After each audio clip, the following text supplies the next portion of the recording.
Hello friends, मैं हिना शर्मा एक नई वीडियो के साथ बी ट्रिपल एस बी के क्वेश्चंस कर रहे हैं। हम 100 तक कंप्लीट कर लिए थे, अभी 101 से स्टार्ट करेंगे। ये मेरा इंट्रोडक्शन है छोटा सा, आप लोग देख सकते हैं। एंड चलते हैं फिर 101 अपने क्वेश्चन पर। देखिए, ये हमारा क्वेश्चन है, good consignment good send on consignment is debited to. अभी जो गुड कंसाइनमेंट है ये कहाँ डेबिटेड होगा? जब कंसाइनमेंट का काम चल रहा है तो कंसाइनमेंट अकाउंट में ही सभी सब काम होगा, तो इसका आंसर है ये ए ही फर्स्ट हो जाएगा। नेक्स्ट क्वेश्चन पे चलते हैं। 102 annual report is given by an organisation to its. ये सबसे सिंपल क्वेश्चन है, ये शेयर होल्डर्स को दी जाती है।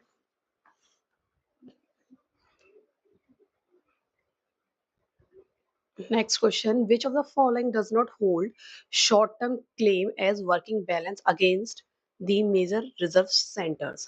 इसमें देखिए क्या है, एक तो है short term working balance does not hold, नहीं होल्ड करेगा, वो है आपका आरबीआई। बाकी सब ये सेंट्रल बैंक, कमर्शियल बैंक या बिजनेस फर्म होल्ड कर सकते हैं। नेक्स्ट क्वेश्चन है, in which year did the income tax act come into force.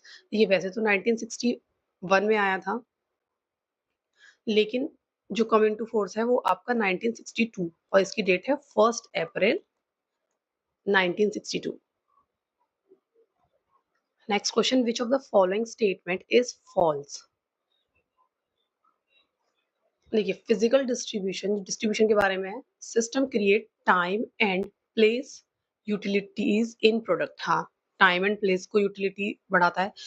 Next है, in total cost approach of physical distribution system the cost of each element is considered in isolation. अगर each element की को consider कर रहे हैं हम isolation में, तो वो टोटल कॉस्ट नहीं होगी। टोटल कॉस्ट में आइसोलेशन नहीं, कलेक्टिवली करते हैं। ठीक है, तो यही इसका आंसर हो जाएगा, 20 में रॉन्ग है।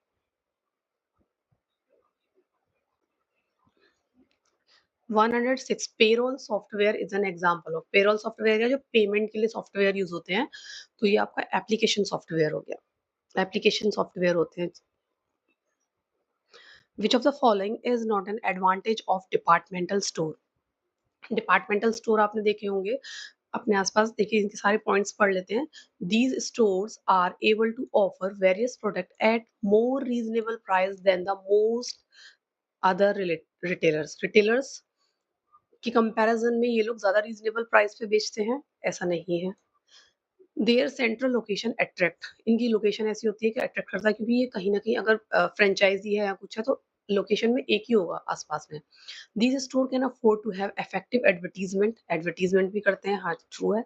Bulk buying from these store enable them to obtain heavy discount from manufacture. मतलब ये जो डिपार्टमेंटल स्टोर्स हैं, ये खरीदेंगे मैन्युफैक्चर से बल्क में तो इन्हें डिस्काउंट मिलेगा, ये भी ट्रू है।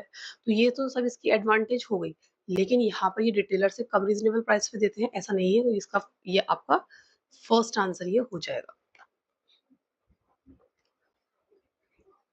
नेक्स्ट क्वेश्चन ये 108 होगा, what is an index of operational efficiency. अगर आपको ऑपरेशनल एफिशिएंसी किसी बिजनेस की चेक करनी है तो वो ये है कि आपको इन्वेस्टमेंट पर कितना रिटर्न मिल रहा है। इन्वेस्टमेंट पर कितना रिटर्न मिल रहा है, ये इसका आंसर है डी। अब देखिए इन्वेस्टमेंट पर, लेकिन यहाँ लिवरेज भी है, इन्वेस्टमेंट लिवरेज। इसका क्या मतलब है कि जो हमने लिवरेज उधार पैसा लिया है उसको फिर हमने इन्वेस्ट किया है, उससे हमें क्या रिटर्न मिल रहा है। ठीक है, ये आपका इंडेक्स ऑफ ऑपरेशनल एफिशिएंसी इससे मेजर होगा।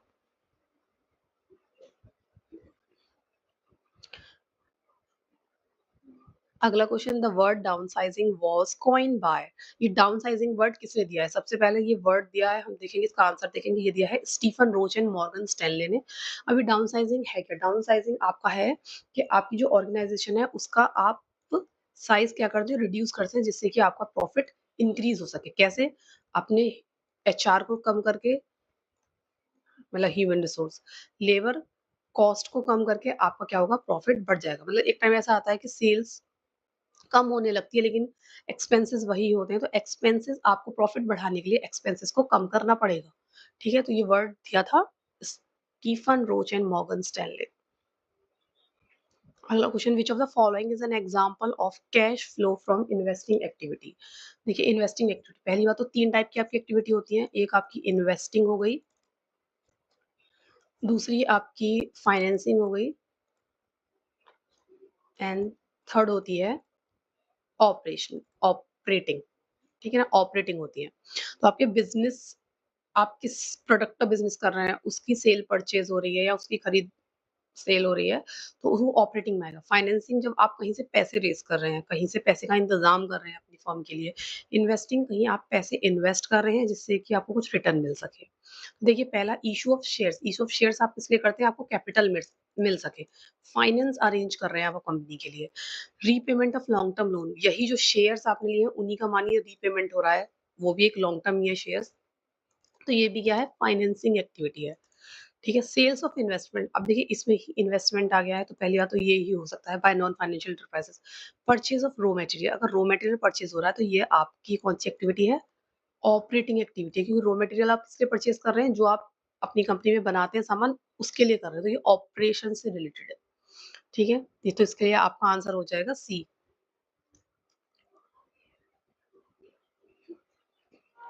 A method used in comparative analysis of financial statement, कौन सा मेथड है जो कंपैरेटिव एनालिसिस करता है। अब देखिए सेम टू सेम दिया हुआ कंपैरेटिव एनालिसिस, जो क्वेश्चन में है वही आंसर में, ये सी यही इसका आंसर है, इसमें कुछ था ही नहीं। Where is the headquarter of bank of international settlement, इसे कहते हैं BIS, इसका हेडक्वार्टर है आपका बेजल, स्विट्जरलैंड में। ठीक है, एंड इसकी एस्टेब्लिशमेंट ईयर आपको पता होनी चाहिए, जो कि है आपकी 17 मई 1930। इसके जो अभी करंट आपके GM हैं वो है अगस्टिन कार्स्टेंस। ठीक है, इसके बारे में कुछ knowledge basics, which of the following statement are true about monetary policy of RBI। देखिए मॉनेटरी पॉलिसी RBI किस लिए करता है, थोड़े से मार्केट्स में फाइनेंस को कंट्रोल और एक्सपेंड करने के लिए। तो monetary policy is one of the RBI control expansion, हाँ कंट्रोल करने के लिए करता है। RBI possess extensive power of credit control, extensive power थोड़ा वर्ड गलत है, and only qualitative, quantitative, quantitative नहीं क्वालिटेटिव भी होता है, तो ये नहीं होगा। The monetary policy of RBI has rather weak, हाँ वीक है, मतलब इतने इफेक्टिव नहीं हो पा रही है, इसमें लिखा है वेरी इफेक्टिव, तो ये नहीं है, तो आपका ये सी हो जाएगा एंड आपका ए हो जाएगा, तो इसके लिए आंसर हो जाएगा A and C are true. What is the slope of positive supply curve like, अब देखिए कैसा होता है, सप्लाई का कर्व होता है आपका ऐसा, ये एक तो आपका स्लोप अप है और दूसरा जा रहा है राइट, ये राइट है ये लेफ्ट है, तो इसका आंसर हो जाएगा it slope up and to the right. अभी यहीं पे डिमांड के लिए आ जाए, डिमांड कैसी होती है, ये भी आपकी राइट है लेकिन ये डाउनवर्ड है। ठीक है, which market become necessary at saturation stage. अब सैचुरेशन स्टेज, देखिए आपका इसमें प्रोडक्ट लाइफ साइकिल से रिलेटेड है, प्रोडक्ट लाइफ साइकिल का जो किसी कोई भी प्रोडक्ट आप पहले क्या करते हैं, इंट्रोड्यूस करते हैं, फिर उसकी धीरे से ग्रोथ होती है, फिर वो मैच्योरिटी पे आता है, फिर वो डिक्लाइन हो जाता है, तो ये जो आपकी मैच्योरिटी वाली स्टेज है इसी को आप सैचुरेशन कह सकते हैं। ठीक है, सैचुरेशन कह सकते हैं जब पीक पे होती है चीजें, तो यहाँ पे आप जो मार्केट स्ट्रेटजी यूज करते हैं वो डिफरेंशिएटेड यूज करते हैं।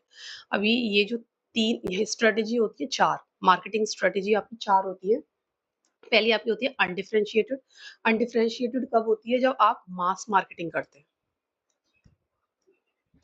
आप करते हैं जब मास मार्केटिंग में सेम फॉर ऑल, सारे प्रोडक्ट जो भी प्रोडक्ट आप बना रहे हो सभी के लिए सेम आप बना रहे हैं। अब एक कंसंट्रेटेड पे है, तो कंसंट्रेटेड में क्या है, कंसंट्रेटेड में है नीश मार्केटिंग। ठीक है ना, जब आप किसी अनटच्ड सेक्टर में काम कर रहे हैं, एंड आपका एक और बचता है वो है माइक्रो मार्केटिंग। ठीक है, माइक्रो मार्केटिंग, माइक्रो मार्केटिंग क्या, कस्टमाइज हो गया एक तरीके से, जैसे कि लैपटॉप्स होते हैं जो आप पर पर्सन के हिसाब से किसी इंडिविजुअल के हिसाब से आप बना रहे हैं, चीजों को बनाकर दे रहे हैं। ठीक है, ये 4 चीजें हो गई। ये आपका फर्स्ट, सेकंड, थर्ड एंड ये फोर्थ। ठीक है, नेक्स्ट, बैंक ऑफ वेनिस कब स्टेब्लिश हुआ? 1157 में। ठीक, the intrinsic value of a bond और any fixed income security is equal to, किसके इक्वल होनी चाहिए? प्रेजेंट वैल्यू के। Present value of expected cash flow, जो कैश फ्लो होने वाला है फ्यूचर में, इनफ्लो या आउटफ्लो, उसकी प्रेजेंट वैल्यू के अकॉर्डिंग तो इक्वल होना ही चाहिए। वही चेक करते हैं, उसी को जो कंपेयर करते हैं तो इक्वल करके ही चेक करते हैं। दिस टाइप ऑफ इंटरव्यू, देखिए ऐसे टाइप का इंटरव्यू जो कि हेल्प करता है इंटरव्यूअर को in appraising certain skill of candidates like initiative, initiative कैसे लिया, एंड इंटरपर्सनल स्किल, एक दूसरे से बात करने की स्किल। तो ये आपका होता है जब ग्रुप डिस्कशन होगा, कि ग्रुप डिस्कशन में किसने इनिशिएटिव लिया या सही टाइम पे लिया या नहीं लिया, और उनकी स्किल कम्युनिकेशन की। तो ये आपका इसका आंसर डी हो जाएगा। ये देखिए, ये क्वेश्चन है Alt F3 is a shortcut की फॉर, सबसे पहले किससे रिलेटेड है? टैली से रिलेटेड है। ठीक है, तो ये आपका है कंपनी क्रिएशन। एल्ट F3 आपका कंपनी क्रिएशन है, एंड कुछ आपको पता होनी चाहिए जो एल्ट F3 है। जैसे कि F1 है आपका, वो ओपन कंपनी के लिए होता है, open company, select and open company के लिए होता है। एंड F2 आपका होता है ये चेंजिंग पीरियड एंड टैली, ये आपका F2 है। ठीक है, एंड पेमेंट वाउचर आपके F9, F10, ये दो आ सकते हैं, इनको थोड़ा पढ़ेंगे। कैलकुलेटर में क्या है? कैलकुलेटर है आपका Alt+C। ठीक है, ये इसकी की है। एंड सेल्स वाउचर के लिए F8, सेल्स वाउचर के लिए F8। लाइक शॉर्टकट कीज है कुछ के लिए, तो आपको इसकी शॉर्टकट कीज भी पता होनी चाहिए। Next question, Rekha and Arjun entered into a contract, एक कॉन्ट्रैक्ट है जहां रेखा ने एग्री किया 1000 वर्थ ऑफ हेरोइन, जो कि एक इलीगल सामान है, illegal substance which is a type of contract. ये कैसा कॉन्ट्रैक्ट है? ये वॉइड कॉन्ट्रैक्ट है, जो कभी भी कैंसिल हो सकता है।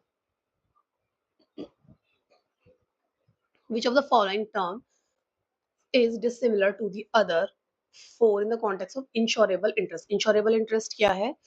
कि हम जब किसी का इंश्योरेंस करा रहे हैं, अपने से अलग किसी और का इंश्योरेंस करा रहे हैं, तो उस व्यक्ति में हमारा कोई इंश्योरेबल मतलब इंटरेस्ट होना चाहिए। इंटरेस्ट का मतलब है कोई हमारा उससे रिलेशन होना चाहिए, जैसे फादर अपनी डॉटर का करा सकता है।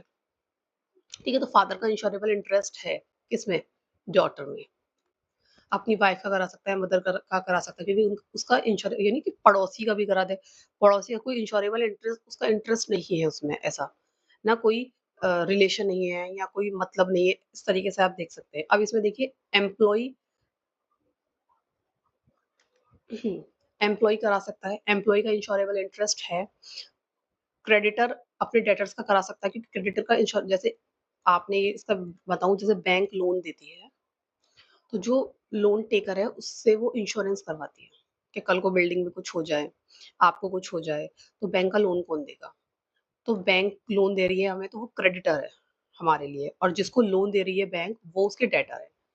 ठीक है, तो क्या है, क्रेडिटर डेटर का इंश्योरेंस करा सकता है, एम्प्लॉयर अपने एम्प्लॉय का इंश्योरेंस करा सकता है, बच्चा डेटर, डेटर इंश्योरेंस नहीं करा सकता। डेटर का इंश्योरेबल इंटरेस्ट क्रेडिटर में नहीं होता है। Which is the most ancient bank of the world, जो अभी अभी पीछे पड़ा है, बैंक ऑफ वेन्स, इसका ईयर है 1157। This technique of performance appraisal was first, appraisal performance appraisal की एक टेक्निक है जो फर्स्ट आपकी यूएसए एंड यूके में इंट्रोड्यूस हुई, डेवलप हुई 1943 में। Focus on observation behaviour centre, series of select exercise of work sample देते हैं, बहुत सारे एक्सरसाइजेस काम वगैरह कराते हैं, कोई एक्टिविटीज उन्हें देते हैं, और फिर उनके बिहेवियर को वो ऑब्जर्व करते हैं। तो ये कौन सी टेक्निक है? ये है assessment technique. assessment centers. Which of the following statement is are true? When the required rate of return is equal to nominal rate, the value of the bond is equal. देखिए यहाँ भी equal है, यहाँ भी equal है, तो ये आपका ट्रू हो गया. If the required rate of return is greater than the nominal rate, आपका रिटर्न ज्यादा है नॉमिनल रेट से, then the value of bond is more than its par value. ठीक है, तो इसको इधर होना चाहिए था. जो पार वैल्यू है, par value is more than bond value. अब ऐसे यहाँ पर the required rate of return is less than nominal rate है, then the value of bond is more than the par value. ये दोनों इनकी जो आंसर्स है वो उल्टे लिखे हुए हैं या फिर इनकी वैल्यूज को बदले. सिर्फ ए इसमें ट्रू है.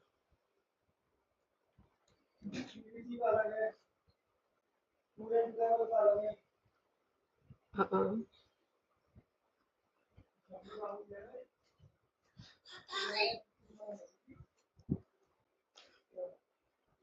नेक्स्ट है which statement from the following are is false. False बताना है. Private company does not issue prospectus, ये ट्रू है. प्राइवेट कंपनी पब्लिक से शेयर्स इशू नहीं कर सकती. The rate of dividend is fixed on equity share, ये गलत है. फिक्स्ड नहीं होता है जब आपका इंटरेस्ट और टैक्स एंड डिविडेंड डिविडेंड नहीं, वो डिवेंचर्स का इंटरेस्ट और प्रेफरेंस शेयर्स का आपका डिविडेंड देने के बाद जो बचता है वो इक्विटी शेयर्स को दिया जाता है. तो वो कभी फिक्स नहीं होता, चेंज होता है, ज्यादा भी हो सकता है, कम भी हो सकता है. तो इसका आंसर यही हो जाएगा.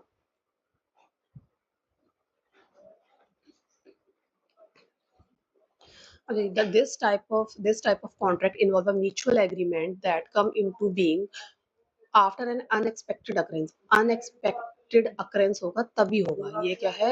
Aleatory contract. मतलब सीईओ बोले वहां तो उनसे बात कर ली.